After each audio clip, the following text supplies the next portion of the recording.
Hello, welcome back to Bible Over Beer. I'm Steve. I'm Randy. Today we're going to discuss, hold on a second, let's get a sip down to water our First sip. whistles. This is the second chapter, or the second half of Exodus. A lot going on. I struggled at first, read it more than I thought I would. I actually have more time than Steve does to read, I guess. So I actually spent, I think, more time on this. And I did actually go back and reread the first half a little bit. Just try to get more understanding out of it. Yeah, because it's interesting, because it is, I don't know if dichotomy is the word to use, but it's definitely two different things, the Yep. Exodus, obviously, and then the covenant, in maybe the wickedness of the covenant. And it's kind of interesting, and sharing a little personal note, during my Bible studies over the years, I've heard of listening to some of the God talks to you and we don't hear it. And I'm not sure how it happens, whether you hear his voice or think things, but I'm going to share on this. I was struggling trying to find, the importance of it. I know it's important, Yeah. but it's kind of funny.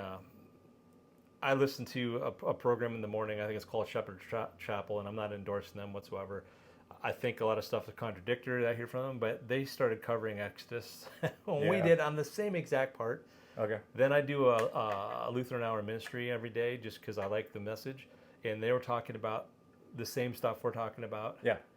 And then my wife and I are watching the Chosen series, and I don't know, we're on the third season and only a few into it, and it's the point where they go to 100 BC, and they have the David talking to the priest, and he's in his epoch, Yep. and he had the breastplate we're going to talk about, and the whole Yeah. garb on. I'm like, okay, I get it. Yeah. There's important stuff here. And I got something out of that too. Because I'd never heard of a Jewish priest before, and in Exodus, Aaron becomes the high priest, Yep. and he's referred to as a priest.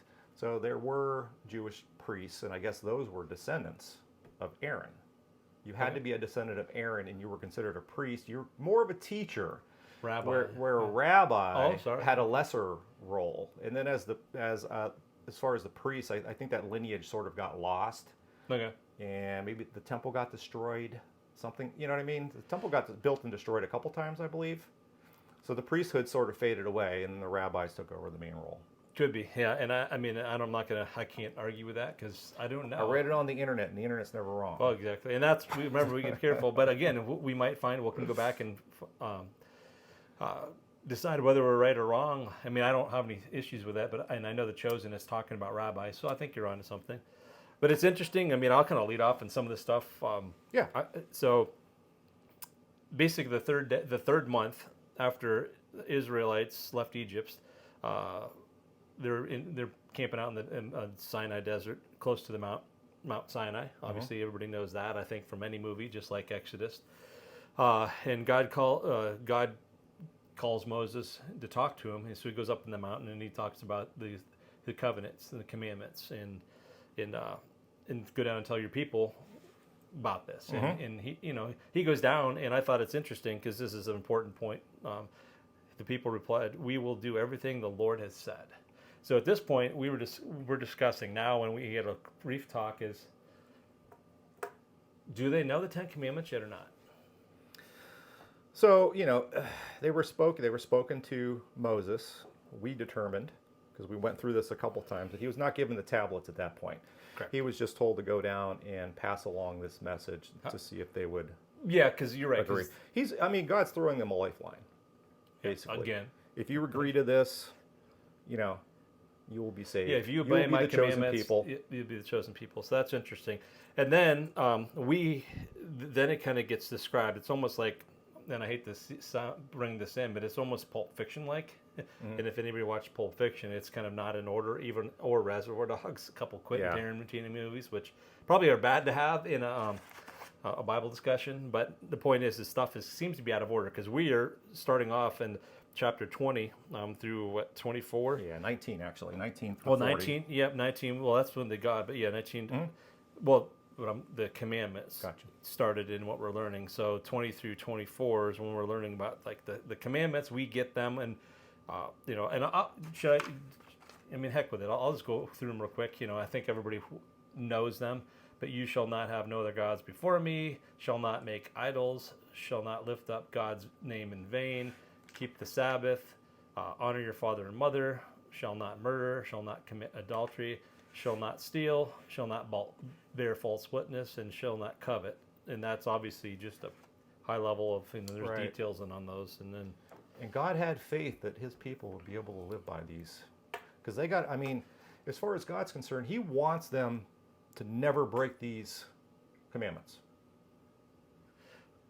I he agree. thinks they can do it, or he knows they can't do it. Well, I mean, obviously he knows they can't do it. I mean, All right. that's the thing. But there's a story that we're all learning through this, and Yeah. I think it's how we have to learn, and maybe an example on why they've been blinded, I guess. And again, we don't know. I've heard from other stories. Yeah. But it's interesting. We go into the commandments, and then he talks about the idols and altars and altar of earth and Hebrew servants, and that's interesting. Yeah. There was 52 more commands that he gave, and it sort of like broke down those commandments in more detail. And what we found interesting, he just freed the Israelites or people of Israel from slavery from Egypt, and then we go right into rules about your Owning servants. slaves. Yeah, well, so interesting. Servants. So it did say servants, and then it talks about when it's going down through the different rules again. There it does mention slaves. I mean, it sounded So- like they owned them, basically. Yeah, so I do know that there's indentured servitude, so it's not quite a slave, but this starts out with Yeah. that. So that's a good point. Anybody knows, comment for that, so or we should point and get the Again, it information seems a from. little contradictory here. They're freed of slavery, but now they're allowed to have servants. Yeah, that's interesting. So and then we go to basically the big thing is in chapter 24 is when God calls Moses again. This time he's calling him up to basically go over what we just talked about. So that's kind of what I'm saying. It's out of order. We learned this briefly, and then God goes up, and then he talks about not only the covenant, which is the commandments, and then he talks about like the offerings to the tabernacle, and then which is Right. So again, he spoke the laws. They agreed to it. Moses goes back up. And now God explains to him the offerings for the tabernacle, which is the tabernacle is going to be, I'll be honest with you, when I read it, it sort of like reminded me of, because, God was supposed to dwell with his people, right? Mm-hmm. And that broke in the Garden of Eden. yes, Okay, so now, through the covenant with Abraham and now with his descendants, he's now offering his people to dwell amongst them. So this tabernacle, they're going to build an elaborate tent with idols. I almost said idols, but I mean, that's where they're going to put the Ark of the Covenant and decorated the hilt. And it sounds to me like a portable Eden. That's what it kind of sounded like. I think that's over glorifying it, but I see what you're saying. It's a portable house. Yeah. Yeah, because Eden's beautiful. I mean, we all Right. want to be to Eden. So, yeah, I can't disagree, except for it's probably not as pretty. But you're right. And this is where I struggled. Kind of, he goes into great detail on how to build this and what each piece to go into it. I mean, Chapters 25 through 31. It's yeah, it's like the ark, the table, the lampstand, Yeah. then the tabernacle, altar of burnt offerings, the courtyard, the oil of lampstand, the priestly garments, the ephod, which is one of the, that's the what I talked about early on, and then the breastpiece, other priestly garments, Yeah. consecration of the priest, which so it goes from the materials now and how to consecrate, which is pretty specific. So this would be Aaron and his sons. And then they have to consecrate them with a young bull and 2 rams without defect, and then round loaves of without leavened bread. And that kind of goes back to that chosen when the rabbi or the priest was talking to King David in the Chosen series. He was in that garb and he was making the bread. Mm-hmm. So it was, I get it. This is important. I haven't figured it all out yet, but it is laying down the law.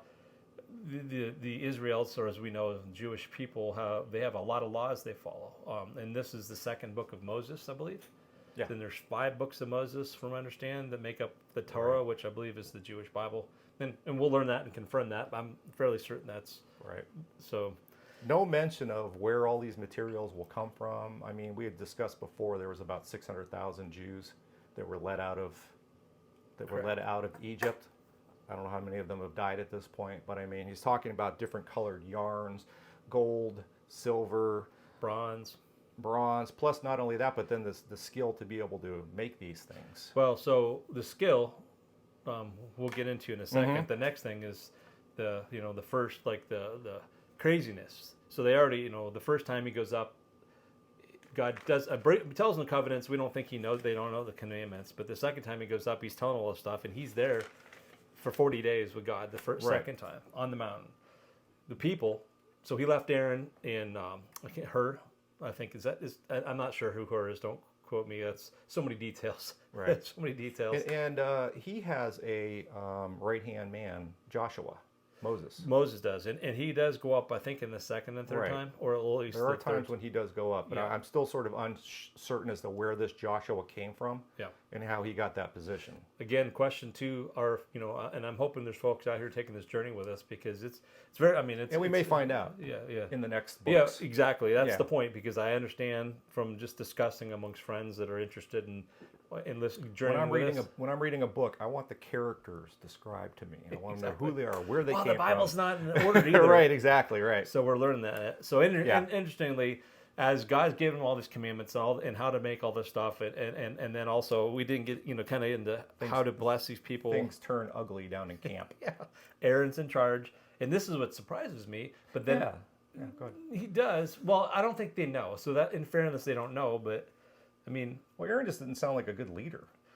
He basically, the camp was just, Moses was gone for 40. They didn't know if he was coming back. I think that was the problem. but they know he's up there talking to God. I mean, I think there's evidence of it through Right, the, there's a the big s- cloud pillar of over, smoke. and yeah, exactly. But in the meantime, they're they like, still, again, lost faith. what? What's he going to leave us out here to die in the desert? Or in the desert, and Right. so they go. The people grieve to Moses, who handles. That's what he's doing. He's handling all the disputes. Can you build us an idol so we can worship it? And They built a golden calf. yeah, They take took off their jewelry and gave it to him, and he sculpted a golden calf. I have no idea. They didn't describe how big it was, or I mean, it was made out of all it the could have been a earrings. little. Yeah, I it's don't hard know. to say, I don't but they know. even built an altar for it and Yeah. did burnt offerings to it. And this, Right. needless to say, pissed God off. I mean, no Right. offense, but they pissed God off. He sends Moses down. You need to go talk to your people and go down with them. And in the meantime, God's thinking about. Well, yeah, think about that. They broke the first two commandments. But yeah, so the question is still, do they have them or not? We don't know. We know the covenant of you That's true. saved us. You destroyed the Egyptians. How powerful am I? No, you're right. They actually, I mean, they were, yeah. We they- don't know. I mean, they were asked to be a part of this agreement, but we don't know if Moses Yeah. went down and just verbally said all the commandments and the laws and things like he that. may have. Again, we don't know, but it makes it even worse if we do know, if they did know that, because that's the the Yeah. first two they did. And the interesting thing is and this is this is a controversy too. I think I've read in subsequent books about like Bible for Dummies. I'm trying to listen to kind of get some stuff too, because it is challenging. But God isn't wrong, and God doesn't change His mind. But it talks about that He does in this. So I think there's a point to that. But anyways, He wants to spite the people. He wants to wipe them out because of this. And Moses finds favor with him again. And then he goes down. So he's not going to wipe them out, which is good. Moses goes down and then sees this for himself. He has the 10 Commandments because God told him to bring them with him, that God wrote himself on the tablets and made the tablets. And he sees these people dancing around this golden calf, and he's pissed. He throws it down in anger and Smashes them to bits, and then he takes the calf and he burns it and puts the ashes in water, and he makes the people drink it as punishment, as like one form of punishment. The interesting thing is he's like, then he's still upset, and he's like, all right, whoever is for God, come to me now. And the only people who listened to him were the Levites, which is interesting. And then. And this is what I think is an important piece that I'm getting at it, because God does do his punishment too, but Moses issues a punishment.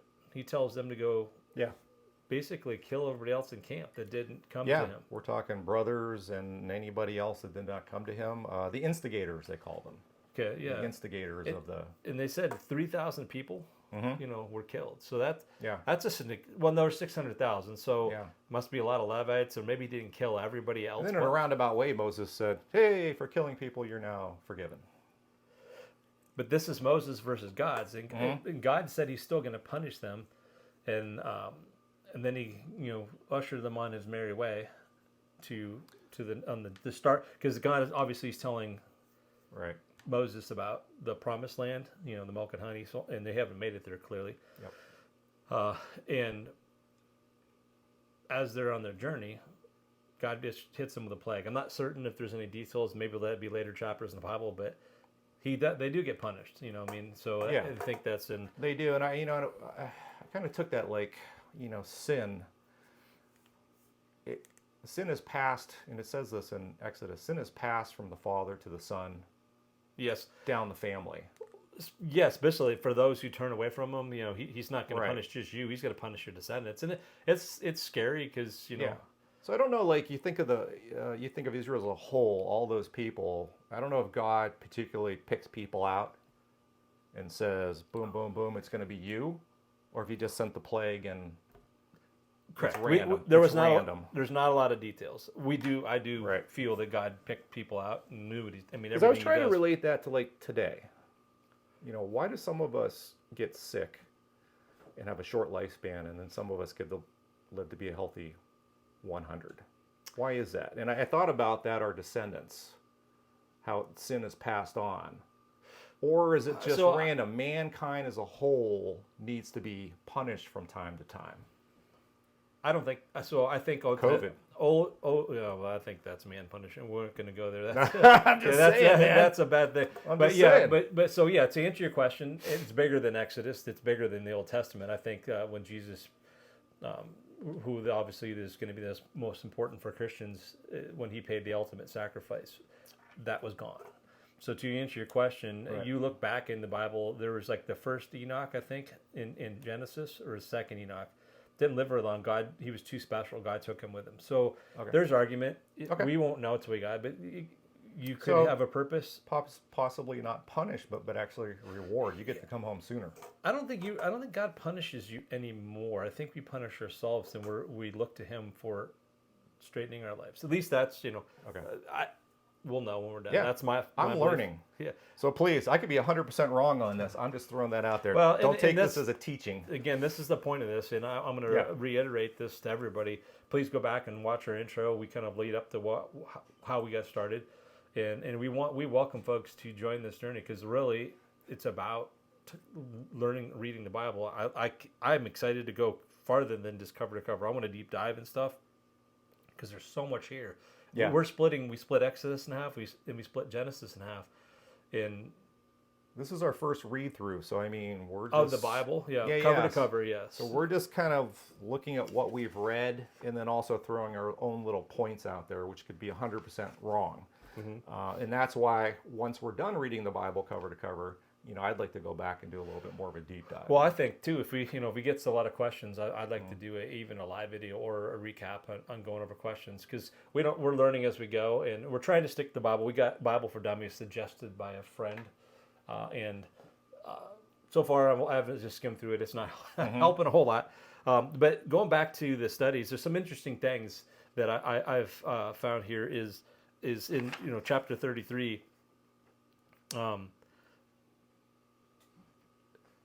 There's some times when was it when God? So there's a point in this where God brings the priests. So this is before after he comes back down and the calf happens. The second time, God comes down and he meets with the priests. And he actually has conversations with them. Right. It's interesting. Well, then in the chapter 33. When God recaps to Moses, and Moses is arguing with him, I guess, like a lot of the Israelites do, about if you don't go with us, and and God's ensuring he was going to, and he's like, will you show me your glory? And I think that's a bigger piece. I think it's when God reveals his whole majesty. You can't, as humans, like all the time you see, nobody really sees God's face. This is Right. where it first sees it here, because he was plain talking with them in the one time. It's interesting because, when they say, so Moses had his own tent Yep. that he would go to meditate and actually meet with God. Yeah. A cloud would come down in front of the tent, and it actually said at one point in there, I wish I had written down chapter, verse, and stuff, but it says that Moses would speak to God face to face. Face. Mm-hmm. But then I also read that you can't see God's face Well, because you would die. So that's what I'm thinking. This is before the third time. So he goes to the mountain the first time. We talked about that. The second time he gets commandments, comes down and drops them, breaks them. The third time is when God goes back up there, and I think this is when God really reveals His glory. And He's gone again this time. This time He's going over the instructions on, maybe we going over it too. Yeah, he tells God. Okay, that's sorry, it's right here, chapter 34. The new stone tablets. God told Moses to chisel out 2 more stone tablets, like the one before, and bring them back to the top of the mountain, and He will write on them. So this time He's gone again with 40 days and 40 nights, but without, it's mentioned, we don't know about the first time, without food and water, while instructs him on the land they're going to be going to. And he talks about the people are there, and the Jebusites are the last one. There's a bunch of families that God's going to pave the way. Yeah, he said he was going to send an angel forward to sort of pave the way, start to clear people out, and he's going to do it in a very methodical way. He wasn't going to drive all the people out at once because they didn't want wild animals and overgrowth and things like that. He'd drive them out slowly and prepare it for them. Yeah. So, and then that's kind of when he goes up the second time, and he's up there and really talking to him. But God's already revealed His glory, and He makes him hide so he can't see us. He shelters him so he can't see his face. He can see anything but his face. And then he proceeds to go through all the stuff. And then when he returns, Moses' face is radiant, and all the people are kind of frightened. They're like, "Oh my goodness!" So so he's met with God before, and he never came back radiant. Yeah. So I think it has to do with that glory. So I think before God was somehow, I don't know, it was more like the Garden of Eden when he was walking with Adam and Eve, where he didn't show His true glory, which is more than words can obviously describe. Okay. That's where again. So His true glory is revealed to Moses. Yeah. And they describe His face as being radiant. Moses' face. Moses' face as being well. radiant. So he didn't even from that point on. He doesn't see God's face. He's kept from a distance from Him. Right. And then it's interesting. And then so Moses, when he comes back and the people were frightened, he started covering his face. Of course, and then the big thing happens. They shouldn't be frightened of anything at this point. I would think so. But it's interesting too, because now things are coming through fruition. They build everything. So God, He instills the power into 2 people to do all the gold work. He instilled the power so that they would be able to have the skills. And we're talking about all kinds of rock work and, mason, all types of He gave the different skills to everybody, but He specifically called out, and their names are, I'll find their names. And he also... Bezalel. That's why I didn't try the names. Yeah, I didn't try the names. And then he mentioned a bunch of whole other people that are skilled. So by God bless It did say people. that. It said that He gave them also the ability to teach, but then it also went on to say that He gave others the same skill. Yeah, and then back to your original question too, is like where'd the stuff come from?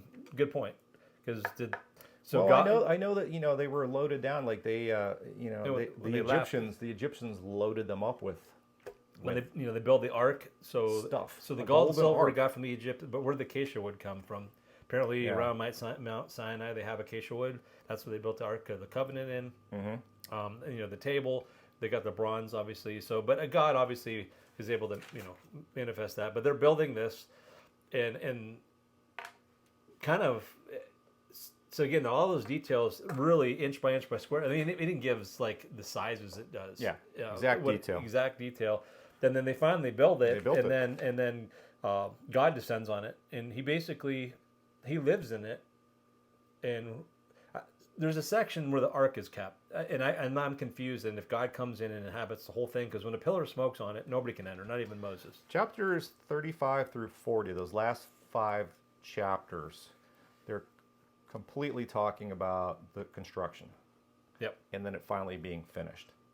And that's what chapter 40 is. The tabernacle's finally finished, and that's when God descends on it, inhabits it. And then while He's there, He's living with His people. Right, that's what He's there, and then when he leaves it is when they move on, and then they set it back up, and then the pillar of smoke comes down. So if they settle the camp, and He doesn't leave it for 2 or 3 days, they stay. They or don't go months. anywhere. We don't even. They don't They give don't us go a time anywhere until reference. they don't leave. When he leaves, they pack up and go. Yeah. Camp. He comes back. They don't go until he leaves again. Yeah. And it's very interesting. So we encourage everybody to read it because there's way more detail. This video would go on for hours, really, because just the arc and describing that I found interesting about the anointment oil. Yeah, and all the detail. There's chapters of detail. It'd be very easy to sort of maybe skim through that. We made a commitment to read every word. Yeah. You know what I mean? So I read every word. Yeah.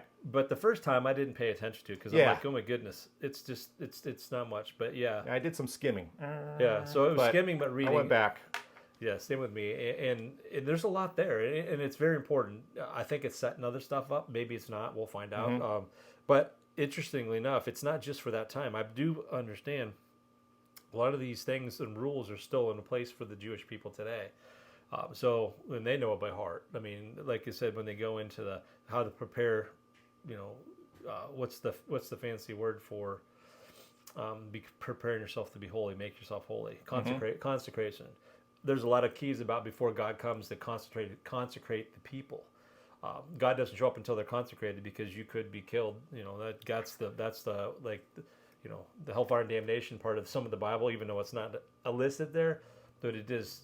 If you don't follow these rules, you're gonna die. Yeah, and it seems to me like, it's almost when you read them all, it just doesn't seem possible for anybody to live by this 100%. You'd be working morning, noon, and night to try to live by these. I don't know, because it's a lot. It's a lot of work to live by these. You got to put in a lot of effort. Well, and I think they spend their time from childhood all the way on learning this. I really do. It's kind of emphasized. That's why there's so much detail. But it's so interesting. Just recap it again. So, and not even recapping, just my thoughts is it's very important. I'm not certain the whole importance of it, but I do know that unless it's a real big coincidence, I had a lot of external references pointing to Exodus. So I read it, I think 4 times, and I still think there's a lot more out of it I can get. Yeah, redemption. That's really what I got out of this. Look how many times God gives them chances. Yeah. Well, and they did say, and I wish I could. There was one important voice, is if voice, sentence, chapter, I guess, or verse is the word, where God's basically I am the world. The world is mine. But if you follow and obey my commands, you're going to be the favorite among the nations. So and we see it today too. With we rebuilt Israel after World War II. Right. So they are a favored nation, even though they're under constant turmoil. We see it back even from the start. They're stiff-necked as they're put in Exodus. Yeah, I thought that was an interesting way of describing stiff-necked people, is what he called the Jewish people. Yep. So they're and I think we all could be, but if you notice it in my observations, they definitely have. Well, God is not living amongst us today, correct? He's not dwelling in a. Yeah, he's not like this. We can't approach him. Yeah, we can't see, taste, smell, him. or touch him. At least Right. I can't. So I think he's here with us today, but it's a different way because obviously that was the lessons that didn't work. The reason for the foreshadowing and the reason Jesus. But I think we kind of covered it. There's a lot more to go to it. We can really see where this is all heading, and that's to Jesus. Yep. And I can't wait to get there. But I there's some exciting books to these come. burnt offerings. They're going to go through every animal they have. They got to keep doing these burnt offerings because the burnt offerings is basically sacrificing the lamb's blood instead of your own. And then the true lamb comes, as we'll learn. So I think in summary is it's a great book, a lot of details. I just want to encourage this again. This is not about becoming tons of followers, but we will encourage everybody to like, subscribe, and share, and join the journey with us because we want a conversation too. I could see myself reading this one time and not really getting a good grasp on it. Not to say I have a great grasp on it now, but much better if I were to just read it chapter by chapter by chapter by chapter. Because I think it could go in one year out the other, and by the time you're at the end, you don't even remember what you read. Yep. So this helps. Exactly, and it does. When there's also Bible verses, and I don't even know them now, so I'm not going to butcher them. But when there's more than one, God's with us, and I do ask for understanding, and This one, I still don't fully understand it, but I think there's a bigger picture. It's like the Bible is not meant to be written by Yeah. one book. It's meant cover to cover, and it's because it's all related. And I've learned that it's not in order, so we're going to find that out. So again, Yep. encourage you to join along. We really, really are having, and I'm enjoying this. Absolutely. immensely. Next week we'll be starting on. We'll be Levit- discussing the first half. I don't even know how many We don't know, chapters there so- are. Yeah, we'll figure it out. We'll figure it out. I think it's Leviticus. So in that saying, Yep. to all. A good Thanks for night. joining us. Yep. Appreciate it. Salute.